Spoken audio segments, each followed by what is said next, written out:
Sobrang aga ko pala nagising ngayon. Kasing NDRRMC. Update ng update sa cellphone ko. Nakala yata niya jowa niya ako. Chot! Kaya lumabas na nga lang din ako ng kwarto. Kasi naaamoy ko na rin yung niluluto sa kusina. Pero may kumakatok nga sa tindahan. Kaya yung tindahan muna yung unahin natin. Ilan bibili yung plastic balloon? Dalawa. Ano pangalan ko? Charot! Sino si Chayot? Ikaw! Charot! Ano? Charot! Chayot? Sino kaya si Chayot mga guys? Chot! Wala din kasing pasok ngayon. Kaya sobrang daming bumibili sa tindahan. At kahit bagong gising ka lang dito, kailangan mahaba na rin yung pasensya mo. Kasi minsan, yung customer hindi mo alam kung saan tinuturo. Kung papunta bang north or south. Pero heto nga daw yung gusto niya. Yung champion yung choco drink. Masarap din kasi to. Hindi rin matabang. Lalo na kung ikukumpara sa ibang choco powder drink. Kaya sobrang dami rin bumibili. Kaya sa mga oras nga na yun mga guys, pinag-iisipan ko na din. Magtitimpla na din ako ng champion choco malt drink. Kasi mukhang nangiinggit yata yung bumili kanina. Pero seryoso to mga guys. Minsan, madalas pala. Kung ano yung bili ng customer dito, yun na yung kinakain ko. Kaya pumasok muna ako sa loob para makapagtimpla na ng champion. At eto naman si mama, painom-inom lang. Kaya pala wala siya sa tindahan mga guys. Inunahan niya na akong uminom ng champion choco malt drink. Legit kasi talaga tong malasa. At di mo na din kailangan ng asukal. Lasang-lasa mo yung chocolate. Tapos marami pang laman. Kaya habang wala mo nang bumibili sa tindahan mga guys, iinom muna ako ng champion. O ikaw, baka di ka pa nakakainom. Kaya kung wala ka pang choco malt drink dyan, bumili ka na. Pero kung wala ka namang mahanap, available naman yung champion choco malt drink dito sa tindahan namin mga guys. At pagtitimplahan pa kita. Ayun lang. Bye-bye! Simula pala nung binalik ko na yung computer shop, ngayon pa lang ulit ako makakapag-coins out. Sobrang bigat na nga niya. At grabe, punong-puno na ako ng pagmamahal sa'yo. Chot! Napuno na nga yung mga coin slot mga guys. Kaya ngayong araw nga, samahan niyo muna ulit ako magbilang. Kasi sobrang daming barya neto.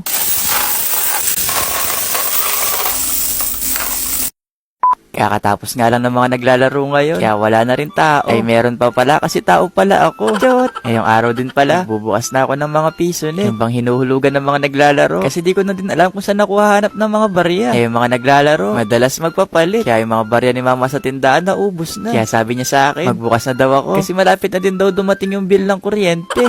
Kaya bago nga ako magbukas mga guys, lilinisin ko na muna yung sa loob ng comshop. Ngayon lagi nyo nga sinasabi sa comment na dapat yung mga naglalaro magtanggal ng tsinelas para hindi makalat. Nung first day mga guys, pinagawa ko yun. Kaso nung kinahapunan, ang dami nagsusumbong sa akin na nawawala daw yung mga tsinelas nila. Kung wala yung kapares, yung dalawa mismo yung nawawala. Kaya yung mga sumunod na araw, pinayagan ko na yung may tsinelas. Kasi baka mapasma yung mga paa nila. Di naman din ganun kahirap linisin talaga yung shop mga guys. At sa totoo lang din, na-enjoy ko pa nga yung paglilinis dito. Pero alam ko itong pag-enjoy nga na to, sa una lang din talaga masaya. Pero gaya nga ng lagi ko sinasabi sa inyo, na kapag gusto mo talaga yung ginagawa mo, hindi ka naman din talaga ganun kapagod. Lalo na ngayon, halos kakagising ko lang. At buong araw, heto lang din yung ginawa ko. Pero sa dami nga na pumupunta dito sa shop, araw-araw na din dapat siyang nililinis. Kasi dating yung com shop, maabot din yata ng 1 month yun bago ko palinisin.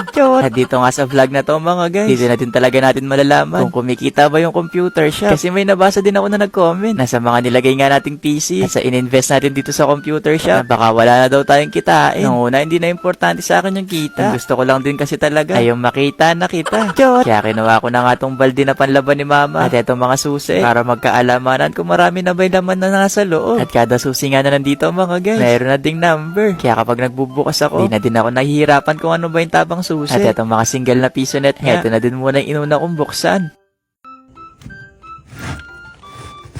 Ang dami na.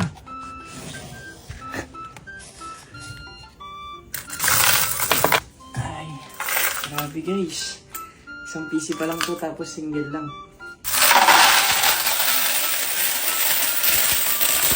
Ang dami na nga laman ng PC number 1. Kaya dito naman tayo sa number 2 na piso net. At grabe, ang dami na pala talaga ng ipon na bare dito sa loob. Parang kailan lang din talaga dumating itong mga computers. Pero ngayon, nagka-coins out na naman ulit tayo.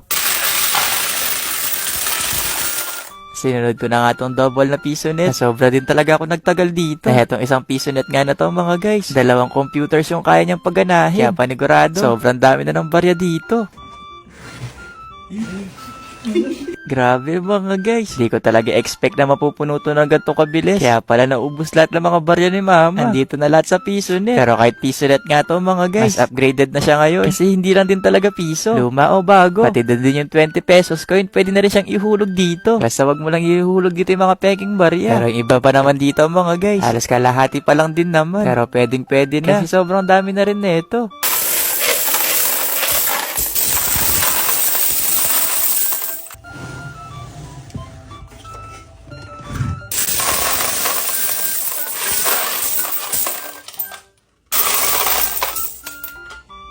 Napuno na nga tong isang palanggana. Kaya samahan niyo muna akong bilangin to. Pero bago tayo magbilang, eto sa'yo na tong 5 piso. Para habang nanonood ka dyan, bili ka muna ng candy. Nagpatulong na din pala ako sa mga kasama ko dito. Kasi kung kami lang ni ate magbibilang dito, panigurado yung likod ko matatanggal na. At ilang araw lang din, baka maging manananggal na din kami. Chot! Kahit kasi nakikita nyo lang ng isang palanggana yan, pero yung pagbibilang namin dyan, umaabot talaga ng oras. Katulad nga nito, halos nasa 20 minutes na yata kami nagbibilang. Pero ganito pa lang din yung nabibilang namin. Pero baka sa susunod nga na araw, bibili na din ako ng machine yung ba nagbibilang ng barya. Para kahit papaano, mabawasan din yung trabaho namin dito. Matagal ko nang gustong bilhin yun. Kaso inuuna ko lang yung luho ko. Chot! Nakakangalay talaga magbilang ng barya. Pero sabi ko sa mga kasama ko, magambagan na tayo para makabili na tayo ng pagbibilang ng barya. Chot! Warm up muna pala ako dito kasi oras na din na nagbibilang kami. At halos nakakalahati pa lang namin tong palanggana. Pero bumalik na ulit ako sa pagbibilang kasi sa mga oras nga na yan, medyo inaantok na din talaga kami. Kaya kailangan matapos din namin ngayong gabi tong pagbibilang. Inabot din pala kami ng 1.5 oras bago na yung mapagtumpok-tumpok tong mga barya. At eto nga, kulay itim na tong kamay ko mga guys. Na para rin ako naglakbay na yung gamit kong paglalakad yung kamay. Oh, may hula na ba kayo dyan mga guys kung magkano to? At yung makakahula nga sa inyo, bibigyan ko ng 1 tumpok na barya para meron kang pambiling midnight snack dyan habang nanonood ng vlog. Chot! Eto nga lang din talaga yung pagod kapag meron kang computer shop o yung piso net. Pero ayos na yung pagod. Basta kung pera naman din yung binibilang. O sa mga nangangailangan ng barya dyan, pwede na siguro kayo magpapalit sa akin. Medyo marami naman yung na-coins out natin ngayong buwan. Kaya baka bukas, pwede na siguro tayong bumili ng isa pang computer. Ay pangbayad mo na pala to ng kuryente. Ayun lang. Bye-bye! Kanina pa nga ako nagtitinda dito sa tindahan kaso wala nang bumibili. Gusto ko na nga magsara kaso sobrang aga pa. Pero buo na nga yung decision ko mga guys. Sasara ko na yung tindahan.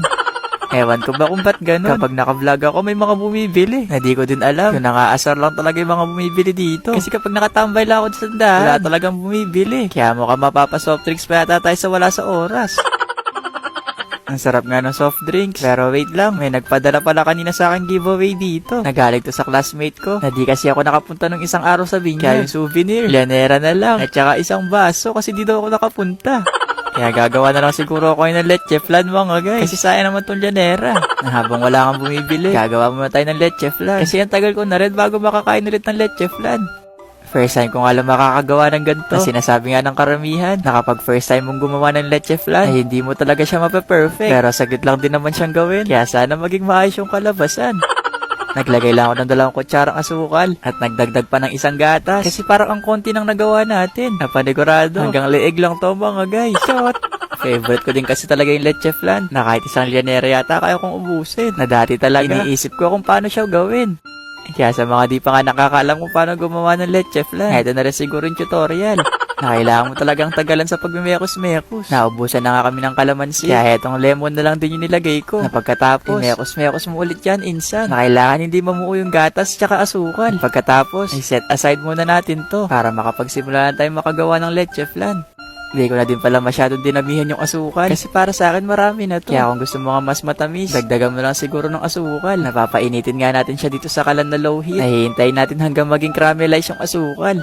Mabilis lang din naman siya. Kaya kailangan, mahina lang din talaga yung apoy. Kasi mabilis lang din siya masunog. Lalo na manipis lang tong llanera. Kaya na medyo nag-caramelize na nga asukal. Pumasok na din ako sa loob para mapalamigan na. At masali na rin yung kaninang minekos-mekos natin. Na kung meron kang pangsala, mas maayos. Kasi para matanggal yung mga bubbles. Naubusan na nga kami ng foil dito. Kaya pinalot ko na lang din siya ng plastic. Binutas ko na lang sa gitna para makahinga yung leche flan habang niluluto. Kasi baka sabihin niya sa akin mamaya, leche ka, di ako nakahinga. Chot! O, diba mga guys, mabilis lang siya. Pero lagot siguro tayo kay mama. Kasi sinira ko yung tindahan para makagawa lang ng leche flan. Medyo matagal pa nga ito maluluto. Kaya habang hinihintay nga mga guys, tuluyan ko ng isasaring tindahan. Medyo 10 oras na din kasi. Kaya kailangan na din talaga magsara. At makalipas nga ng ilang minuto mga guys, dinalikan ko na rin itong niluluto natin. At eto nga, sobrang bango na niya. Yun nga lang yung nilagay natin plastic kanina. Medyo naapektuhan yung leche flan. Pero di naman masyadong importante to. Yung mas importante yung sa likod. Kasi doon natin makikita kung perfect ba yung ginawa nating leche flan. O maleleche lang tayo dito. Chot! Sobrang bango nga. Kaya natatakam na din ako. Pero mas masarap nga to kapag malamig mga guys. Kaya niref ko muna siya ng ilang oras. At binalikan na din na heto na yung finished product mga guys. Ayan na! Wow! Perfect! Perfect siya, no? Oo, yung iba hindi nila na-perfect yan. Ang bango. You're so lucky. Pero ang bait lang pala niya, no? Oo. Yes. Wow!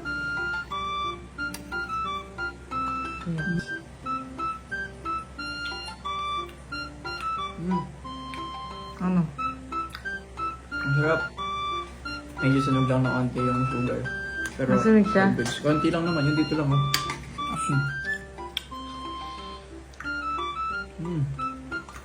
Ang sarap na, guys. Sakto lang din yung tamis kasi di ko rin dinamihan yung sugar. Kasi baka maging asukal di pa tayo. Dito.